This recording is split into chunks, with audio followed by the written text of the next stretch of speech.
یہ معاملہ میرے لیے بے حد تشویشناک ہے۔ اس عجیب موت نے میرے ذہن میں چند سوالات پیدا کیے ہیں، مجھے ان کا جواب چاہیے۔ اوشان کی آنکھوں میں ایک بار پھر وہی چمک پیدا ہو کر معدوم ہو گئی جو کچھ دیر قبل بھی اس کی آنکھوں میں دکھائی دی تھی۔ تم لوگ دیکھ رہے ہو کہ چاروں اہم جوڑ تباہ ہونے کے باوجود اس شخص کی کھال پر زخم کا کوئی نشان نہیں ہے۔ 4 نہیں 3 جوڑ تباہ ہوئے ہیں۔ ٹائیگر نے مداخلت کی، اور اس کی وجہ یہ ہے کہ مارنے والوں میں سے ایک شخص قدرے اناڑی اور جلد باز تھا۔ بکواس مت کرو، بہرام غرایا۔ میرے پاس ایکس رے موجود ہیں۔ علاوہ ازیں میرے معاون ڈاکٹروں کا بھی کہنا ہے کہ چاروں جوڑ اندر ہی اندر تباہ ہوئے ہیں اور گوشت یا کھال کو کوئی نقصان نہیں پہنچا۔ یہ بات ذہن نشین رکھو۔ آپ کے ساتھی غلطی پر ہیں، ٹائیگر نے سنجیدگی سے کہا۔ دونوں کندھوں اور ایک کولہے کی ہڈی جوڑ سے تباہ ہوئی ہے، جبکہ بائیں کولہے کا جوڑ اپنی جگہ سے ٹوٹے بغیر ہی الگ ہوا ہے۔ بہرام نے گہری نگاہ سے اس کی طرف دیکھا، اور جب اس نے محسوس کر لیا کہ ٹائیگر اس وقت سنجیدہ ہے تو اس نے ایک طویل سانس لے کر جیب سے ایک لفافہ نکالا اور اس میں سے ایکس رے نکال کر چھت سے لٹکے ہوئے بلب کی تیز روشنی میں اس کا جائزہ لینے لگا۔ کچھ دیر وہ ایکس رے دیکھتا رہا، پھر اس نے تعریفی نظروں سے ٹائیگر کی طرف دیکھتے ہوئے کہا، بہت خوب، تم ٹھیک کہتے ہو ٹائیگر، ایک جوڑ واقعی ٹوٹنے کی بجائے الگ ہوا ہے۔ تم ٹھیک کہتے ہو ٹائیگر، ایک جوڑ واقعی ٹوٹنے کی بجائے الگ ہوا ہے۔ اس کی تربیت دنیا کے بہترین استاد نے کی ہے، اوشان نے طنزیہ لہجے میں کہا۔ گویا تم اس کی موت کا انداز شناخت کرنے میں کامیاب ہو گئے ہو؟ بہرام نے جلدی سے پلٹ کر پوچھا۔ جی ہاں، جس کسی نے بھی اسے ہلاک کیا ہے اس کا نشانہ 3 مقامات پر تو ناکام رہا، جبکہ صرف ایک جوڑ پر کامیاب رہا۔ وہ ان جوڑوں کو صرف الگ کر کے کام نکالنا چاہتا تھا، انہیں تباہ کرنے سے اسے کوئی فائدہ نہیں تھا۔ اوشان اب گہری نظروں سے گورین کی لاش کو دیکھ رہا تھا، اور اس کے سر نے خفیف سے انداز میں حرکت کرنی شروع کر دی۔ اسے موت سے ہمکنار کرنے والوں کی کم سے کم تعداد 2 تھی۔ اس نے کچھ دیر بعد کہا، ان میں سے ایک کا نشانہ درست تھا، اس نے بائیں کولہے پر ضرب لگائی تھی، جبکہ دوسرا اناڑی تھا، اس نے دائیں کولہے کی ہڈی کو اندر ہی چکنا چور کر ڈالا۔ دوسرے قاتل کا کام کسی اناڑی قصاب جیسا ہے۔ بہرحال یہ شخص کون ہے؟ یہ ہمارا کمپیوٹر پروگرام تھا، بہرام نے جواب دیا۔ کیا تم بتا سکتے ہو کہ کسی کو اس بدنصیب کو ایسی عبرتناک موت سے ہمکنار کرنے کی کیا ضرورت تھی؟ نہیں، میں اس سلسلے میں لا علم ہوں۔ بتاؤ ہمیں کیا کرنا چاہیے؟ اس معاملے میں باریک بینی سے غور کرو، اوشان نے لاپرواہی سے جواب دیا۔ بہرام سمجھ گیا کہ اوشان کیا چاہتا ہے۔ گزشتہ کئی سال سے اس سے وعدہ کیا جا رہا ہے کہ اسے سناجو میں چند ہفتوں کی چھٹیاں گزارنے کے لیے بھیجا جائے گا، لیکن یہ وعدہ آج تک وفا نہیں ہو سکا تھا، اور اس کی وجہ یہ تھی کہ سناجو تک اسے پہنچانے میں بہرام کی تنظیم کو اتنا خرچ برداشت کرنا پڑتا جتنا کہ اسے 2 ماہ میں معاوضہ ادا کیا جاتا تھا۔ علاوہ ازیں اوشان کے بغیر کئی کام رک سکتے تھے۔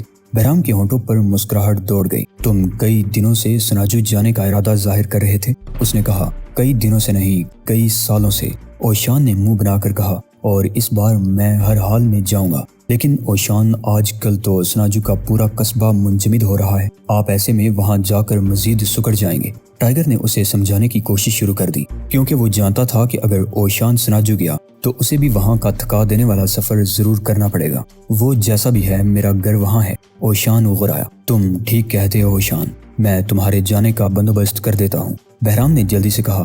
میں وہاں زیادہ عرصے تک نہیں رہوں گا، اوشان نے مسکرا کر وعدہ کیا۔ بس اس وقت تک رہوں گا جب تک شہزاد وہاں نہیں پہنچ جاتا، لیکن میں تم دونوں کو بیک وقت چھٹی نہیں دے سکتا، بہرام نے جلدی سے اعتراض کیا۔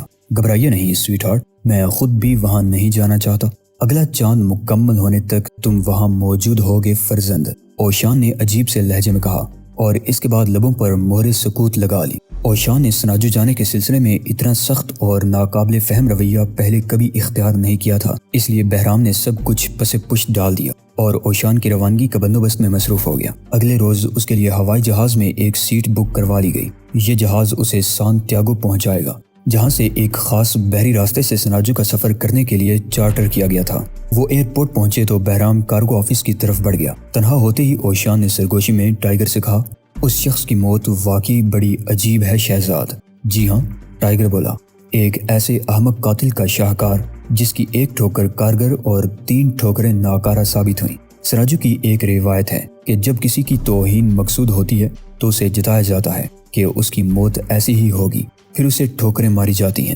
اس کے بعد دشمن کو مرنے کے لیے چھوڑ دیا جاتا ہے اور وہ سسک سسک کر مر جاتا ہے۔ اس موت سے ہمکنار ہونے میں کبھی کبھی آدمی کو پورا ہفتہ بھی لگ جاتا ہے، اور میرے نزدیک یہ دنیا کی سب سے زیادہ دردناک موت ہوتی ہے۔ اوشان چونک پڑا۔ اس کے ذہن میں کھلبلی سی مچ گئی تھی۔ اب وہ سمجھا تھا کہ اوشان اپنے گاؤں جانے کے لیے اس قدر بے تاب کیوں ہے، اور اس نے اتنا سخت رویہ کیوں اختیار کیا ہے۔ آپ کی دانست میں سناجو کی روایت یہاں دہرائی گئی ہے، اس نے بے چینی سے دریافت کیا۔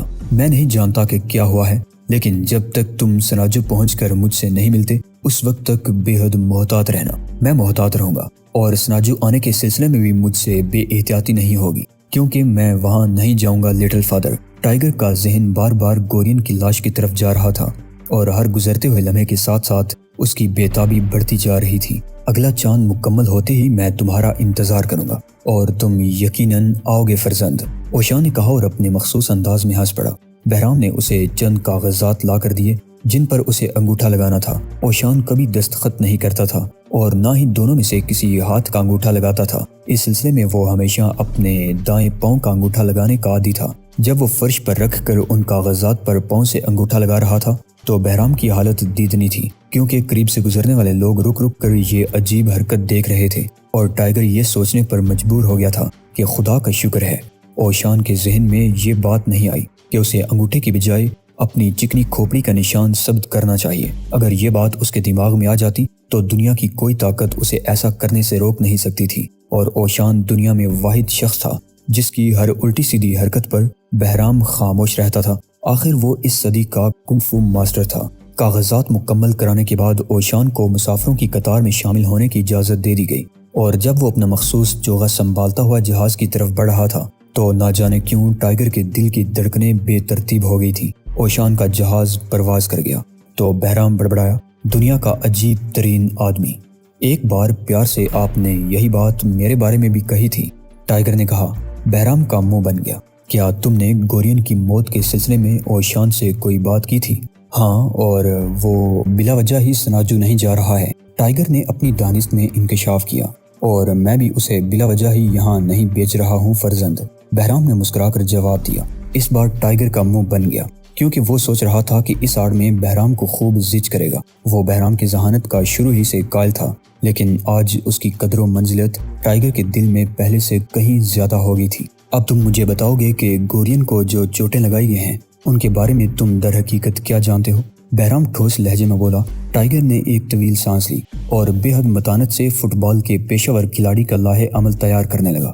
کچھ دیر تو بہرام الجھی نظروں سے اس کی طرف دیکھتا رہا، لیکن جب ٹائیگر نے فٹ بال کو کک لگانے کی بات کی تو اس کی دلچسپی میں اچانک ہی اضافہ ہو گیا۔ پیشہ ور کھلاڑی اس کھیل کو صرف کمانے کے لیے ہی اختیار نہیں کرتا، اس کے پیچھے انسانی جبلت بھی کام کرتی ہے۔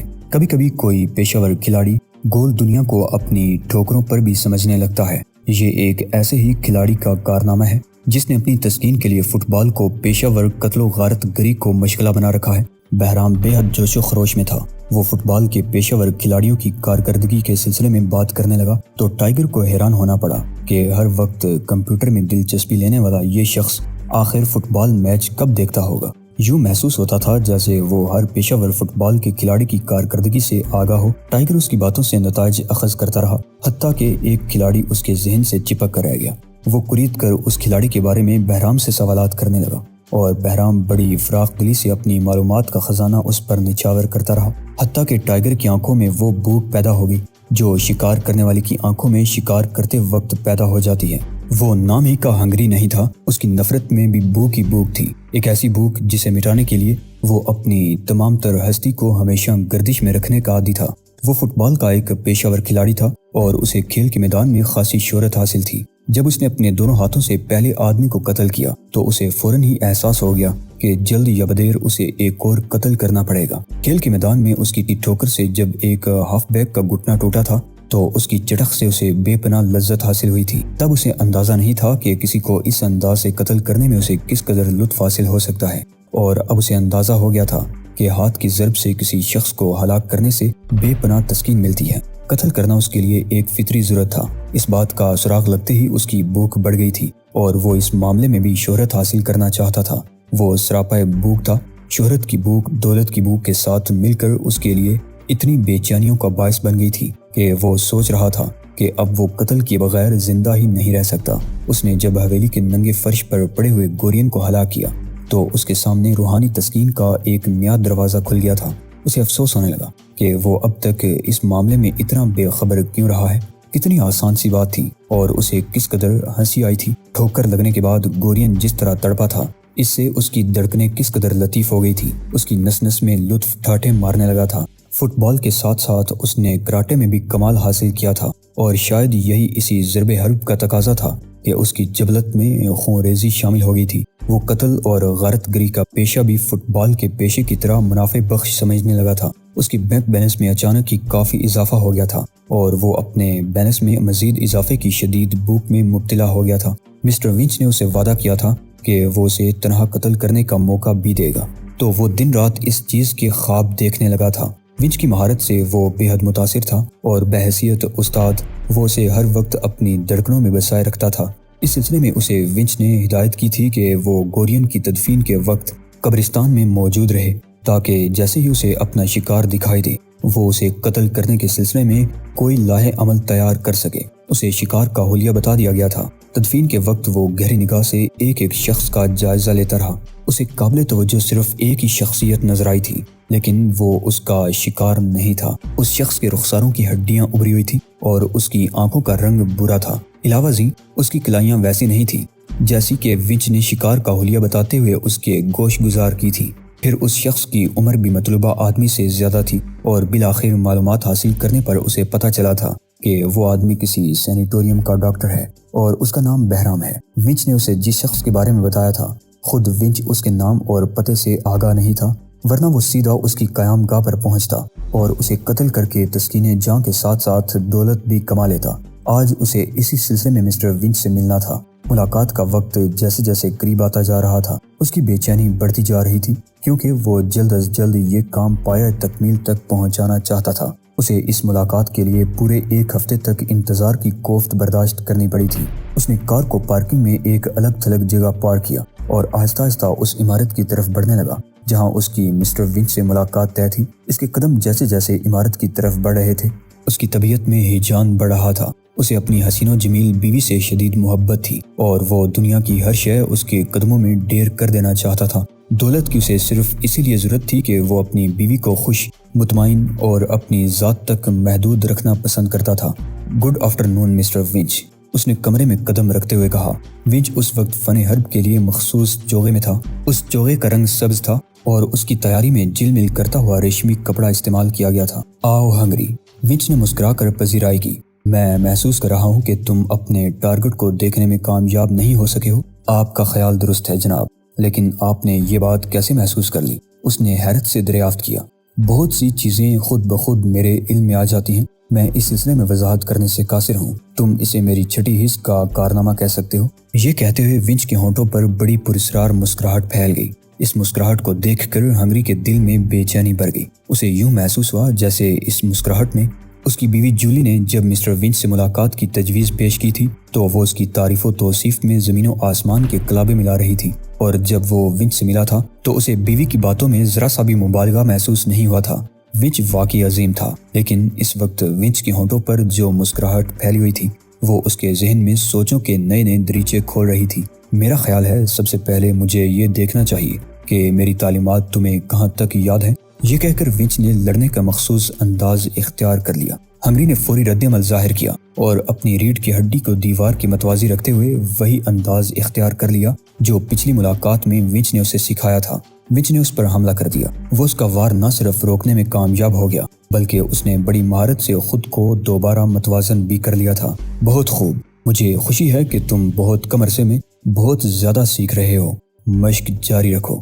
لیکن مسٹر ونچ، مسئلہ یہ ہے کہ جو انداز آپ مجھے سکھا رہے ہیں اس میں میرا پورا جسم حریف کے لیے ایک بہترین ہدف بن جاتا ہے۔ آپ کا کہنا ہے کہ مجھے صرف دفاع کرنا ہے، حملہ نہیں کرنا۔ ایسی صورت میں ہنگری، ونچ کا موڈ خراب ہو گیا، کیا تم مجھے سکھاؤ گے؟ اگر تمہیں مجھ پر اعتماد نہیں تو اس نے معنی خیز انداز میں اپنا جملہ ادھورا ہی چھوڑ دیا۔ مجھے آپ پر پورا اعتماد ہے۔ ہنگری گڑبڑا گیا۔ میں نے تو ایک خدشے کا اظہار کیا تھا، اس کی ضرورت نہیں۔ میں ماسٹر ہوں اور مجھے معلوم ہے کہ کب حملہ کرنا چاہیے اور کس شخص پر حملہ کرنا چاہیے۔ یقین کرو کہ تم جس شخص کو شکار کرنے کے لیے تیار ہو رہے ہو اس پر حملہ کر کے تم ایک لمحہ بھی زندہ نہیں رہ سکتے۔ جانتے ہو کیا ہوگا؟ تمہارا دفاع اس کی قوت کو مخالف رخ میں بدل ڈالے گا اور خود بخود ہی حملے کی صورت اختیار کر لے گا۔ اوہ، میں واقعی احمق ہوں، ہنگری نے ندامت سے کہا۔ بہرحال میں اس شخص کو کہاں تلاش کروں؟ اسے تلاش کرنے کی ضرورت نہیں، کیونکہ وہ خود ہی تمہیں تلاش کر کے تم تک پہنچے گا۔ ہنگری نے اس بات میں سر ہلا دیا۔ اور اب $15,000 کمانے کے بارے میں کیا خیال ہے؟ نیک خیال کی میں ہمیشہ تائید کرتا ہوں چیف، ہنگری نے تعظیماً ونچ کے سامنے جھکتے ہوئے جواب دیا۔ ونچ اسے ایک عمارت کا محل وقوع سمجھانے لگا۔ اس بات چیت میں پورے 20 منٹ صرف ہو گئے، اور جب ہنگری ونچ سے رخصت ہو کر عمارت سے باہر آیا اور اپنی کار کی طرف بڑھنے لگا تو اس کا رواں رواں خوشی سے جھوم رہا تھا۔ پہلے تو اس کے جی میں آیا کہ اپنی بیوی جولی کو فون کر کے بتا دے کہ وہ اس وقت جس مشن پر جا رہا ہے وہ وہی عمارت ہے جہاں وہ کچھ عرصے پہلے تک خاتون خزانچی کی حیثیت سے ملازمت کر رہی تھی۔ یہ ایک بینک تھا جس کا نقشہ ونچ نے اسے اچھی طرح ذہن نشین کرانے کے بعد اسے ایک چابی بھی دے دی تھی، جس کی مدد سے وہ ایک مخصوص دروازہ کھول کر بینک میں داخل ہو سکتا تھا۔ اس بینک کے 3 دروازے تھے، 2 دروازے سامنے تھے اور وہاں دنیا جہان کے علام نصب تھے، جبکہ تیسرا دروازہ عقب میں تھا اور وہاں کوئی علام اس لیے نہیں لگایا گیا تھا کہ اس دروازے سے بینک کے اس حصے تک رسائی ممکن نہ تھی جہاں خاص قسم کے ٹائم لاک سے مزین ایک تجوری تعمیر کی گئی تھی۔ حفاظتی نقطۂ نگاہ سے یہ تجوری کفل شکن لوگوں کے لیے ایک چیلنج کی حیثیت رکھتی تھی، اور جب یہ تجوری تیار ہوئی تھی بہت سے کفل شکن اپنا پیشہ چھوڑ کر دوسرے نسبتاً آسان پیشوں کی طرف متوجہ ہو گئے تھے۔ تمام رقم شام 5 بجے اس تجوری میں رکھ کر ٹائم لاک لگا دیا جاتا تھا اور پھر انتظامیہ صبح تک کیش کی حفاظت کے سلسلے میں بے پرواہ ہو جاتی۔ ہنگری کی کار مطلوبہ بینک سے کچھ فاصلے پر رک گئی۔ وہ کار سے اترا اور عقبی گلی میں قدم اٹھانے لگا۔ اس نے کچھ آگے جا کر دیکھا تو عمارت کی ایک کھڑکی روشن نظر آئی۔ ونچ نے اسے ہدایت کر دی تھی کہ جب تک وہ ہر طرف سے مطمئن نہیں ہو جاتا عقبی گلی میں داخل نہ ہو، کیونکہ عقبی گلیاں خاص طور سے چوروں چکاروں کے سلسلے میں پولیس کی نگاہ میں رہتی ہیں۔ وہ بینک کے مقابل پہنچ کر پہلو کی گلی میں گھوم گیا۔ اسے اطمینان تھا کہ ٹائم لاک کی وجہ سے پولیس بینک کی نگرانی نہیں کرتی، لہٰذا اس گلی میں کوئی پہرہ دار بھی موجود نہیں ہوگا۔ اسے بار بار ونچ کی یہ بات یاد کر کے ہنسی آ رہی تھی کہ تحفظ کا وہم ہی سب سے بڑی کمزوری ہوتی ہے، اور اس وقت وہ اسی کمزوری سے استفادہ کرنے جا رہا تھا۔ مین سٹریٹ سے عمارت کی چھت بھی دکھائی دیتی تھی۔ یہ ڈلوان چھت زرد رنگ کی تھی۔ وہ گلی سے ڈرائیو وے میں نکل آیا اور پھر گھاس کے ایک قطعے میں چلنے لگا۔ ایک جگہ اس کا پاؤں پانی میں پڑ گیا۔ اس نے گھاس پر جوتوں کے تلے رگڑ کر صاف کیے اور تیزی سے آگے بڑھ گیا۔ اب وہ عقبی دروازے سے زیادہ دور نہیں تھا۔ عقبی گلی میں نکل کر وہ اس دروازے کی طرف بڑھنے لگا تو اسے ٹھٹک جانا پڑا۔ اس کی سماعت سے اچانک کی کئی قدموں کی چاپ ٹکرانے لگی تھی۔